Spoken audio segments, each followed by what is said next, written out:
The first hint of danger came long before anyone saw the submarine. It came as a vibration in the water, a faint pulse that traveled through steel and bone before reaching the ears. In the gray morning light of early 1942, somewhere in the freezing North Atlantic, a convoy crawled eastward toward Britain. Cargo ships, slow and heavy, moved in tight formation like a herd of frightened animals. They carried grain, oil, and ammunition, everything a besieged island needed to survive. Around them, escort ships circled like shepherds, their crews exhausted after weeks at sea. On the bridge of one of those escorts, a young officer watched the horizon through binoculars. He had learned to hate that empty line where sea met sky. It looked peaceful. It always looked peaceful before disaster. He had seen ships explode into fireballs without warning. He had seen men vanish into black water in seconds. He knew the enemy was already there, somewhere below, waiting. Far beneath the surface, in the steel belly of a German U-boat, the atmosphere was tense but controlled. The captain, a veteran of dozens of patrols, stood over the attack plot. His crew trusted him. They had slipped past escorts before. They had survived depth charges that shook the hull like a hammer striking an anvil. They knew the mathematics of the hunt favored them. The escorts would detect them, yes. But detection was not destruction. There would be blind moments. There always were. This was the strange rhythm of the Battle of the Atlantic. It was a duel fought mostly in darkness, guided by sound and instinct rather than sight. The escorts relied on ASTIC, the sonar system that sent pulses into the water. The submarines relied on patience and timing. And every engagement came down to seconds, seconds in which men made decisions that determined life or death. The escort's sonar operator suddenly stiffened. Contact. Bearing 110. His voice cut through the bridge like a knife. The captain leaned forward. Range closed. The ship accelerated. The crew moved with rehearsed precision. Guns were ready. Depth charges were armed. Every man knew what came next. They would charge forward.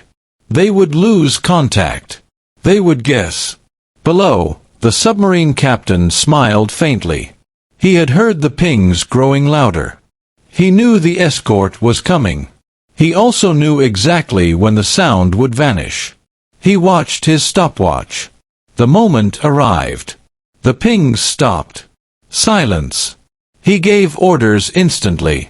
Hard turn. Dive deeper. Engines full. Above, the escort passed over empty water. Depth charges rolled off the stern. The ocean erupted behind the ship. Explosions thundered through the sea. The crew waited, hoping for oil, debris, or bodies. Nothing appeared. The submarine had escaped. Again. Scenes like this unfolded thousands of times. It became a brutal game of probability. Escorts hunted, attacked, and often failed. Submarines struck, sank ships, and slipped away. By 1942, Britain stood dangerously close to losing the Atlantic lifeline. Even Winston Churchill would later admit that the U-boat threat frightened him more than bombs or invasion. In laboratories and offices far from the sea, scientists and engineers searched desperately for solutions. Radar, improved sonar, code-breaking, and long-range aircraft all played roles. But there remained a fundamental tactical flaw in anti-submarine warfare. The escort had to lose contact before it could attack. That moment of blindness saved countless submarines. One officer, a young British naval engineer, became obsessed with that flaw. Unlike many traditional naval officers, he had trained in physics and engineering. He believed the problem was not courage or skill. It was geometry. Escorts were always attacking where the submarine had been. What if they attacked where it was? He began sketching ideas that seemed ridiculous to senior commanders. Weapons fired forward instead of backward. Patterns designed to trap rather than guess. Silent weapons that did not blind sonar when they missed. His superiors dismissed him. They had used depth charges for decades. The system worked well enough. War was not the time for experimentation. But the Atlantic did not care about tradition. Ships continued to sink. At night, in his quarters, the officer filled notebooks with calculations. He imagined new tactics. He argued with colleagues. He pushed for trials. Slowly, support grew among younger officers who had seen too many failures. They knew something had to change. Meanwhile, the submarine crews sensed the shift. Escorts were becoming more aggressive. Aircraft appeared farther out at sea. Radar spotted them on the surface. They were hunted day and night. Still, their greatest advantage remained that invisible gap before attack. In late 1943, during a convoy battle west of Ireland, something different happened. An escort detected a submarine and maintained contact. Instead of charging blindly, it slowed slightly. The crew watched in confusion as a strange launcher on the forecastle elevated. Moments later, a ripple of projectiles arced forward into the sea. There were no explosions. Only silence. The sonar operator still had contact. The submarine had not escaped. The captain ordered another attack. More projectiles splashed ahead. Then, suddenly, a violent underwater detonation shook the ship. The sonar trace vanished. Oil rose to the surface. The crew stared in disbelief. They had hit the submarine before it escaped. Word spread rapidly. Convoy escorts began receiving new weapons. Tactics changed. Instead of guesswork, attacks became controlled, repeated, and relentless. The balance began to shift. Submarine commanders reported increasing danger. Escorts no longer lost contact.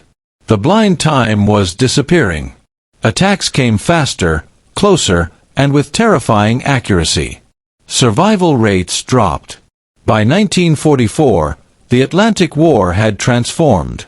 The once dominant wolf packs suffered heavy losses. The hunters had become hunted. One American escort group in the Pacific demonstrated the full potential of these new tactics. Over a short period, they hunted and destroyed multiple Japanese submarines in rapid succession, proving that systematic, forward-thinking warfare could overwhelm even experienced submarine forces. The ship at the center of that story was the destroyer escort USS England.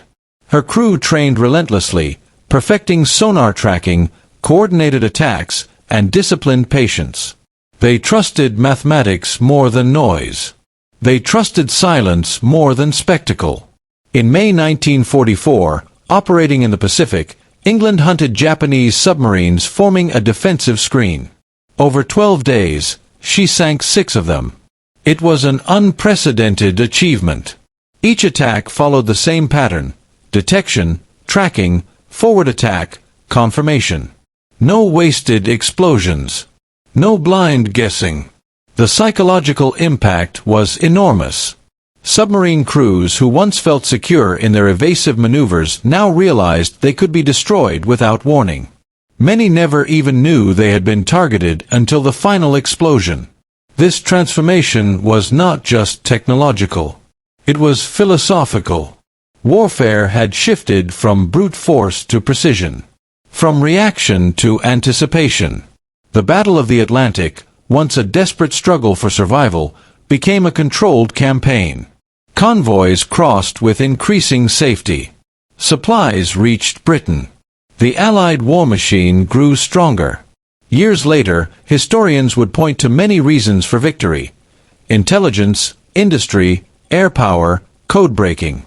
But beneath all of them lay a simple truth. Someone had questioned an assumption.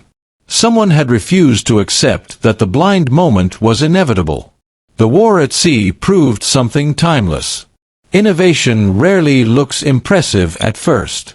It often seems quiet, uncertain, even boring compared to dramatic explosions. But the silent ideas, tested and refined, are the ones that change history. Long after the war, veterans remembered not just the battles but the lessons. Progress often comes from stubborn individuals who challenge procedure. The Atlantic was won not only by courage, but by imagination. And somewhere in the cold depths where ships and submarines still rest, the echoes of that invisible duel remain, a reminder that in war, as in life, the difference between defeat and victory can be measured in seconds, in silence, and in the courage to think differently. If you look at modern naval warfare today, the principles remain. Guided torpedoes, helicopters, and long-range sensors all trace their origins to those early breakthroughs.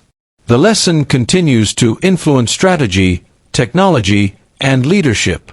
Because in every generation, there are experts who say something cannot be done. And in every generation, there are people who refuse to believe them.